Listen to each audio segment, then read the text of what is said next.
Hey there folks, my name is Daizoren and welcome to a Halloween creepypasta reading. I did one of these I think last year and just really liked doing it. It was a lot of fun.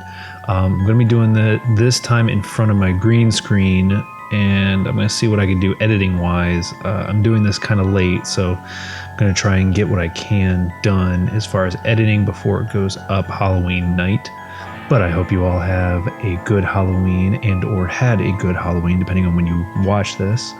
And I'm going to be doing a pretty popular creepypasta this time. I know last time I did one that I wanted to be kind of short and one that was also like kind of unknown. But this time I'm going to do actually one of my favorite creepypastas, which is the Russian sleep experiment. A lot of people know this one, and it's a really good one. I love it. It's a really well done creepypasta. So anyway, turn down the lights, and if you have headphones, put some headphones in, and we're gonna read the Russian sleep experiment, which is definitely one of my favorite creepypastas. I'm gonna get my microphone a little closer here so that I can narrate this properly and well. So let's begin. Russian researchers in the late 1940s kept 5 people awake for 15 days using an experimental gas-based stimulant. They were kept in a sealed environment to carefully monitor their oxygen intake so the gas didn't kill them, since it was toxic in high concentrations.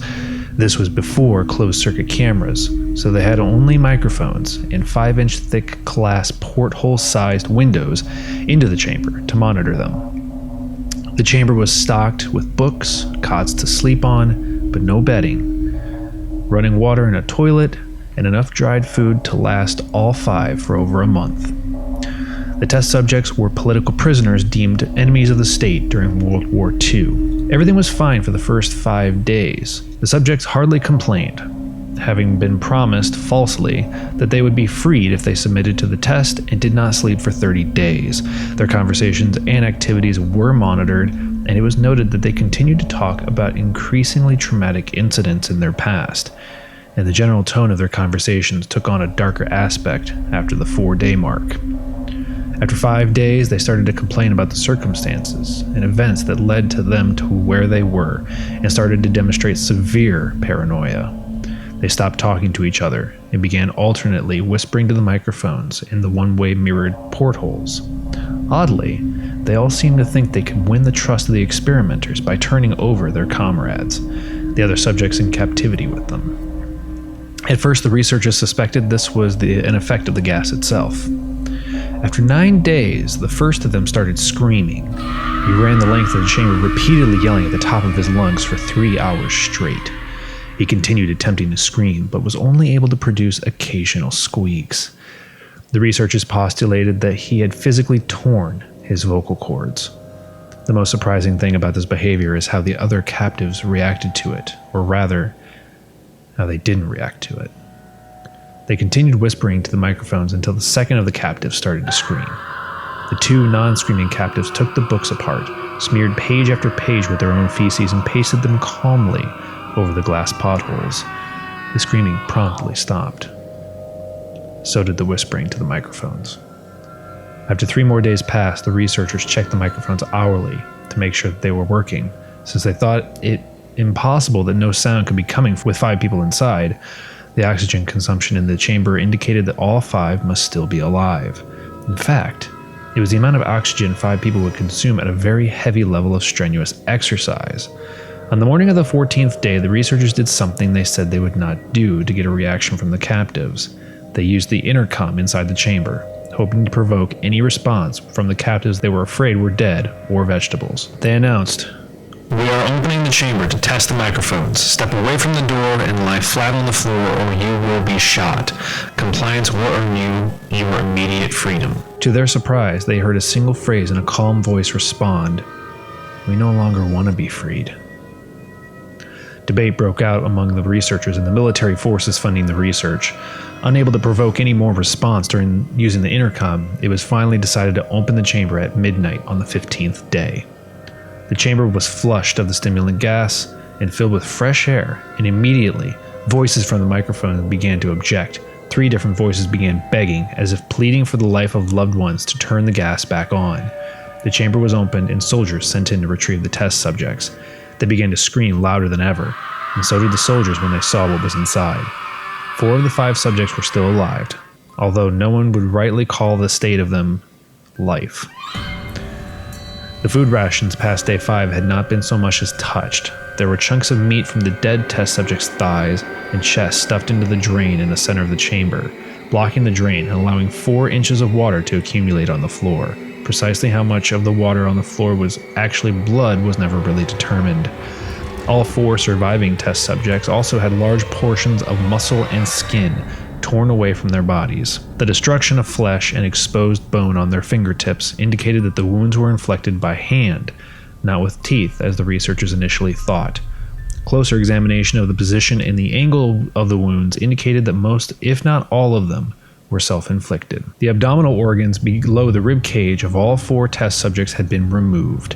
While the heart, lungs, and diaphragm remained in place, the skin and most of the muscles attached to the ribs had been ripped off, exposing the lungs through the rib cage.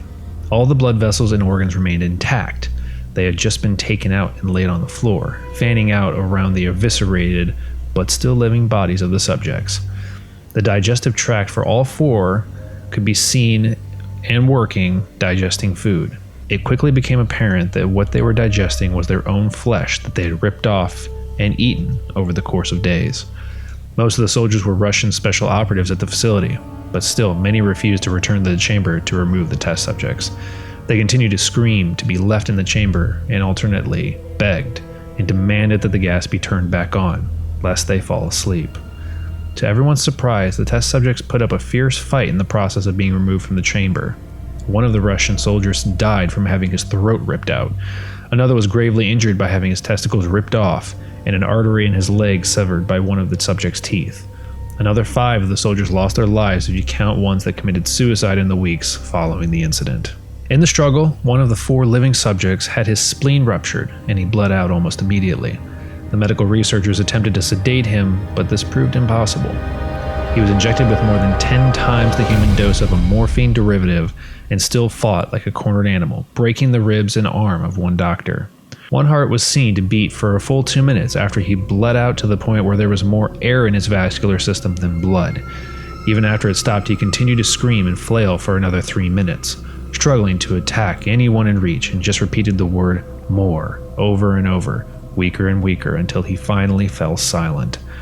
The surviving 3 subjects were heavily restrained and moved to a medical facility, the 2 with intact vocal cords continuously begging for the gas, demanding to be kept awake. The most injured of the 3 was taken to the only surgical operating room that the facility had. In the process of preparing the subject to have his organs placed back within his body, it was found to be effectively immune to the sedative that had been given to prepare him for the surgery. He fought furiously against this restraint when the anesthetic gas was brought out to put him under. He managed to tear most of the way through the 4-inch wide leather strap on one wrist, even through the weight of a 200-pound soldier holding down that wrist as well. It took only a little more anesthetic than normal to put him under, and the instant his eyelids fluttered and closed, his heart stopped. In the autopsy of the test subject that died on the operating table, it was found that his blood had tripled the level of normal oxygen. His muscles were still attached to his skeleton. They were badly torn, and he had broken 9 bones in the struggle to not be subdued. Most of them were from the force of his own muscles he had exerted on them. The second survivor had been the first of the group of 5 to start screaming. His vocal cords destroyed, he was unable to beg or object to surgery, and he only reacted by shaking his head violently in disapproval when the anesthetic gas was brought near him. He shook his head yes when someone suggested, reluctantly, that they try the surgery without anesthetic, and did not react for the entire 6-hour procedure of replacing his abdominal organs and attempting to cover them with what remained of his skin. The surgeon presiding stated repeatedly that it should be medically impossible for the patient to still be alive. One terrified nurse that assisted the surgery stated that she had seen the patient's mouth curl into a smile several times whenever his eyes met hers. When the surgery ended, the subject looked at the surgeon and began to wheeze loudly, attempting to talk while struggling. Assuming this must be something of drastic importance, the surgeon had a pen and pad fetched so that the patient could write his message. It was simple. Keep cutting. The other 2 test subjects were given the same surgery, both without anesthetic as well, although they had to be injected with a paralytic for the duration of the operation. The surgeon found it impossible to perform the operation while the patients laughed continuously. Once paralyzed, the subjects could only follow the attending researcher with their eyes. The paralytic cleared their system in an abnormally short period of time, and they were soon trying to escape their bonds. The moment they could speak, they were again asking for the stimulant gas. The researchers tried asking why they had injured themselves, why they had ripped out their own guts, and why they wanted to be given the gas again. Only one answer was given: I must remain awake. All 3 subjects' restraints were reinforced, and then they were placed back into the chamber, awaiting determination as to what should be done with them. The researchers, facing the wrath of their military benefactors for having failed the stated goals of their project, considered euthanizing the surviving subjects. The commanding officer, an ex-KGB, instead saw potential and wanted to see what would happen if they put back on the gas. The researchers strongly objected, but they were overruled. In preparation for being sealed in the chamber again, the subjects were connected to an EEG monitor and had their restraints padded for long-term confinement. To everyone's surprise, all 3 stopped struggling the moment it was let slip that they were going back on the gas. It was obvious that at this point, all 3 were putting up a great struggle to stay awake. One of the subjects that could speak was humming loudly and continuously. The mute subject was straining his legs against the leather bonds with all his might, first left, then right, then left again, for something to focus on. The remaining subject was holding his head off his pillow and blinking rapidly. Having been the first to be wired for EEG, most of the researchers were monitoring his brainwaves in surprise. They were normal most of the time, but sometimes flatlined inexplicably. It looked as if he were repeatedly suffering brain death before returning to normal. As they focused on paper scrolling out of the brainwave monitor, only one nurse saw his eyes slip shut at the same moment his head hit the pillow. His brainwaves immediately changed to that of deep sleep, then flatlined for the last time as his heart simultaneously stopped. The only remaining subject that could speak started screaming to be sealed in now. His brainwaves showed the same flat lines as one who had just died from falling asleep. The commander gave the order to seal the chamber with both subjects inside, as well as 3 researchers. One of the named 3 immediately drew his gun and shot the commander point blank between the eyes, then turned the gun on the mute subject and blew his brains out as well. He pointed his gun at the remaining subject, still restrained to a bed, as the remaining members of the medical and research team fled the room. "I won't be locked in here with these things, not with you," he screamed at the man strapped to the table. "What are you?" he demanded. "I must know." The subject smiled. "Have you forgotten so easily?" the subject asked. "We are you. We are the madness that lurks within you all, begging to be free at every moment in your deepest animal mind. We are what you hide from in your beds every night. We are what you sedate into silence and paralysis when you go to the nocturnal haven where we cannot tread." The researcher paused, then aimed at the subject's heart and fired. The EEG flatlined as the subject weakly choked out, "So nearly free." So that is the Russian sleep experiment creepypasta. I've always liked that one. I think it's just kind of cool in like experimenting with the human condition. Some of the writing is not perfect. Some of the grammar is messed up, so I had to cut at certain points, or if I just misread something. But I hope you guys enjoyed this creepypasta reading of the Russian sleep experiment. It's a good one. I like it a lot. If you guys have other suggestions for creepypastas you would like me to read, you can put them in the comments below, and I will see if I can check them out, and maybe for next Halloween I'll read one of your suggestions or something along those lines. But yeah, so that was the Russian sleep experiment. I hope you guys have a good Halloween, and yeah, stay safe out there. Don't let the boogeyman get you. But anyway, that's going to do it for this video, so thank you all so much for watching. You guys will make this channel happen, and I thank you very much for that. And I will catch you in the next video.